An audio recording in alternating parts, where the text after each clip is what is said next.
Welcome to Journeys of Faith. The title of this audiobook is St. Theresa of Lisieux, narrated by Bob and Penny Lord, and the authors are also Bob and Penny Lord. Thank you. Hello family and welcome. We're Bob and Penny Lord. Today we want to share with you the life of St. Therese of Lisieux. On her deathbed she predicted, "If God grants my desires, my heaven will be spent on earth until the end of time.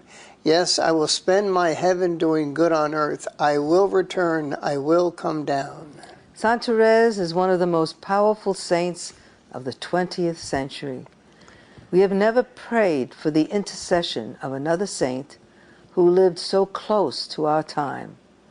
She died in 1897 at the age of 24 and was canonized in 1925. When she died, she was virtually unknown, even in her own community. Within 2 years of her death, the power of her intercession began to be felt all over Europe. Prayers and novenas were made to her for favors, which were answered in abundance, usually preceded by the reception of a flower. She called herself the Little Flower of Jesus, a name which has remained with her until today. The swiftness of time in which devotion to this saint grew would be called in secular times a phenomena. We call it a miracle.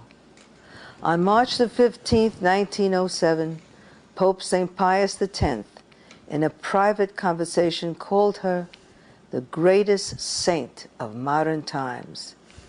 This statement, made 10 years after her death, from a man who would himself be raised to the communion of saints, is a great tribute to the little Carmelite that no one had known at the time of her death.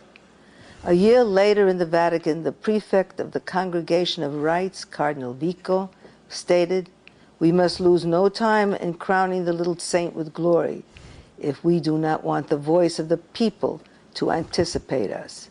He was about 8 years too late. People began calling Therese a saint as early as 2 years after her death. The power of her intercession given to Therese was undeniable.